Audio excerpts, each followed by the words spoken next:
our pathway is pretty well sketched out. There's a lot of unknowns for sure, but we're preparing in the best manner that we can. That's why that plan was built with flexibility into it, so we can adapt to the changes as time moves on. So right now, you're looking at an autonomous vessel. These animations are built in schematics with the cooperation from Nippon Yusen out of Japan and Rolls-Royce.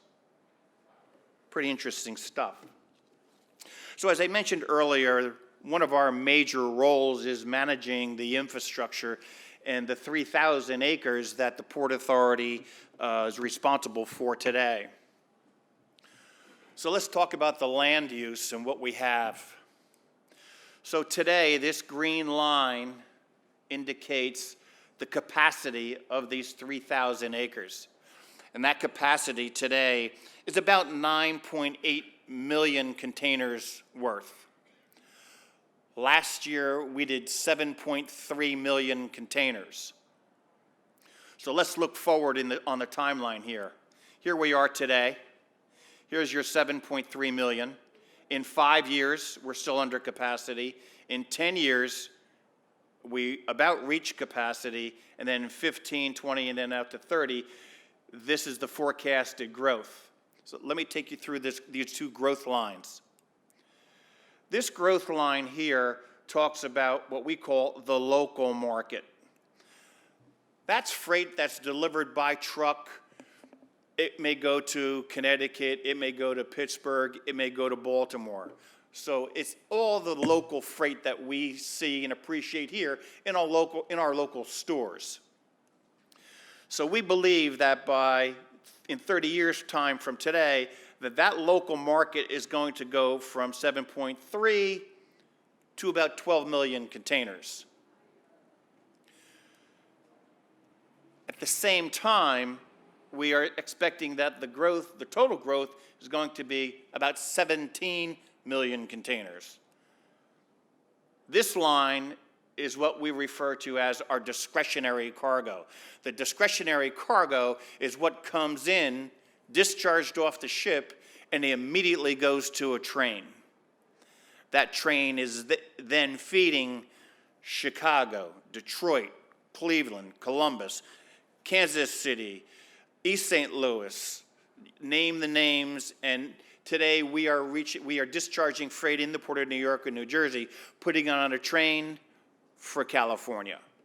So our local market grows here by 30 years to 12 million containers, and the rail will get us to 17 million containers. So how do we do this? Well, what I've just described to you, this volume against this capacity is done under today's working conditions. Same amount of hours, same amount of equipment, same amount of longshoremen, same amount of basically everything. The mode of operation on how the terminals operate today does not change. Here's where it begins to change. I've already mentioned the raising of the Bayonne Bridge, allowing for the larger vessels. I've already mentioned the deepening of the harbor to allow for larger vessels. I've already mentioned that we've completed the 4th express rail facility in the harbor today. Our terminal operators are raising cranes. Our terminal operators are enhancing their yard technology, their gate systems, their terminal equipment. It's all moving in the same direction for growth and capacity management. So this is the picture that we're looking at.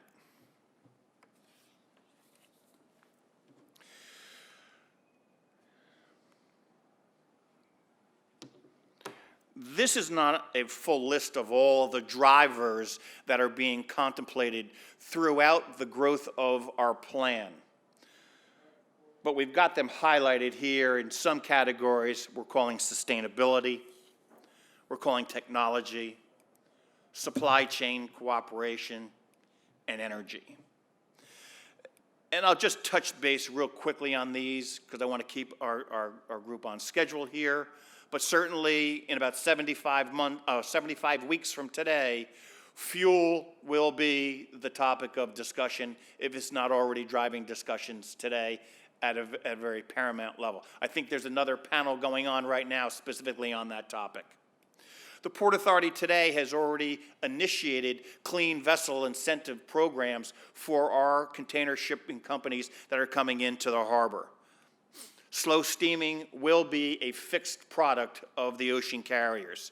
And certainly, we are already in the Port of New York and New Jersey, we are using the electric and hybrid vehicles for our own Port Authority fleet, as well as introductory equipment in the terminal operating processes today in each of our container terminals. We've already mentioned autonomous ships coming forward. You've heard the trucks are going to be driverless. I just came home from Germany about 2 weeks ago, reading an article that planes will be flying within 10 years without a pilot. I don't think I want to be on that plane, but we'll see where it takes us. Certainly offshore operations, and my next slide will address some of that. You'll see where the planning for just new innovative ideas has to be researched. And certainly cybersecurity, many of you may be aware that Maersk Line last year suffered a worldwide cyber attack on their system. It literally shut Maersk down for days, if not weeks, down to a manual process. So cybersecurity is in the forefront of the futuristic maritime industry as it relates to containers and certainly passenger shipping. Digitalization, data sharing platforms, it's already happening today. We are using what we call a TIPS program, which is a transfer of information program where a trucker can see visibility to his container. Is that container free to be discharged? Are all the fees paid for? Manifests are being shared, obviously, from vessel call to vessel call to vessel call. The process is being rapidly advanced simply through the sharing of data.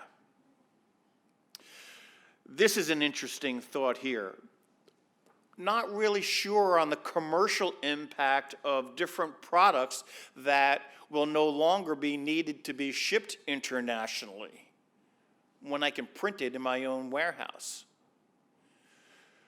So we're keeping an eye on the 3D printing concept and how it grows and the commercial impact on product availability. And then certainly, and probably one of the more important sides of how is our energy going to be gained. The Port Authority, what we are considering today is building our own grid and to service our terminal operators. Certainly, LNG will be becoming forefront to how vessels are being fueled, and where that takes us, it'll just be more LNG to come in the years forward. Same with offshore wind, and same with solar energies. Again, we are using these concepts to assess and review what we need as a Port Authority to be doing to maintain that the Port Authority of New York and New Jersey remains in the top 25 ports in the world in terms of commerce distribution, the #1 port on the U.S. East Coast, and the #2 port in North America. So that's really the gist of my remarks. I just wanted to take you to a very brief video here, and then I think we might have just a few minutes for maybe 2 or 3 questions.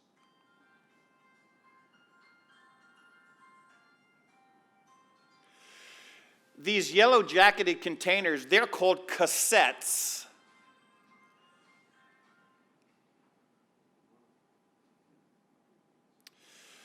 This is how the vessels will ballast themselves now. It's about a 10 or 15-minute process. I don't know what it takes today. Jeff, you might have a better idea on how long it takes to ballast a ship, but... It could be 6-7 hours, depending on yeah. How much ballast you have to take and what kind of water you're in. Yep.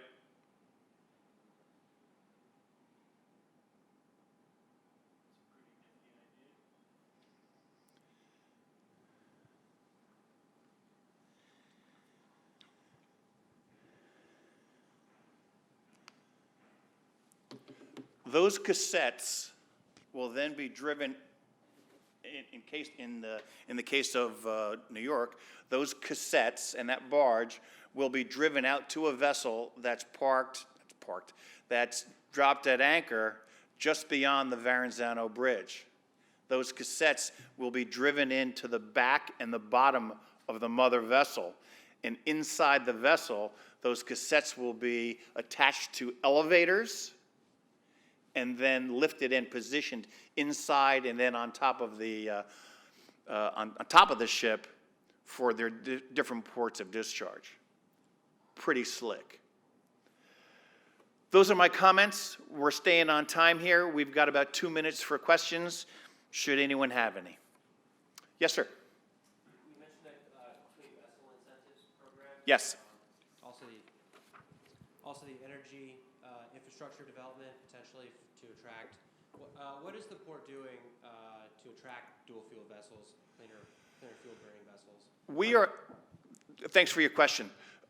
We are actually measuring today every vessel that calls the port receives a global index score.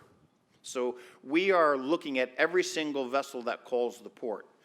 And when vessels are transferring from their cruise fuel to a low sulfur fuel as they're entering the harbor, they will be receiving points on a global scale, on a global basis. We are measuring every single vessel. Of the, oh my gosh, I want to say there's 86 different vessels that call the port today. It's like upwards around the mid-70s of these vessels today are all transferring to a low sulfur fuel vessel. So the reward is monetary, and they are paid based on their point systems. So that's how we are rewarding them. Before it becomes mandated, this is inciting. And we are seeing a trend of the newer vessels are all being compliant towards the new fuel restrictions. Yes, sir. Hi. This isn't working. My question is, these vessels that you show here, they're almost like barges that look like they'll serve more local ports, which I think is a great idea. Now, the Port of Albany had such a service for a few years, from 2003 to 2006. And it would have been a very viable service had not the cost to put that container onto a barge been significantly higher than what the port charges to put that same container onto a truck. So my question is, if such a service could be very viable, and there's many different inland ports and on the Long Island Sound, on the Hudson River, that could be very economically served by such a service, why is the cost to put that same container onto a barge significantly higher? Thanks for your question. So what you're referring to is the Albany Barge program that existed several years ago. Ocean carriers would offer a bill of lading to the Port of Albany. Containers were barged from the Port of New York and New Jersey up through the Hudson to the Port of Albany. The containers were then emptied from its import cargo. What do you do with that piece of equipment now that it's empty? If you cannot find a return load, there's a cost associated with bringing that empty back to the port or sending that empty to another area where it's needed for an export move. So the funding that supported that program, when that funding ended, the cost for that empty move resurfaced. And it was the ocean carriers who decided, we are not going to absorb that cost. If our importer wants to work with us on that, you're going to pay for the move from the Port of New York and New Jersey to Albany, but you're also going to pay me to get my equipment back to the Port of New York and New Jersey. So that's why that program ended at that point in time. All about the economics. I think we have time for one more question. Yes, sir. Several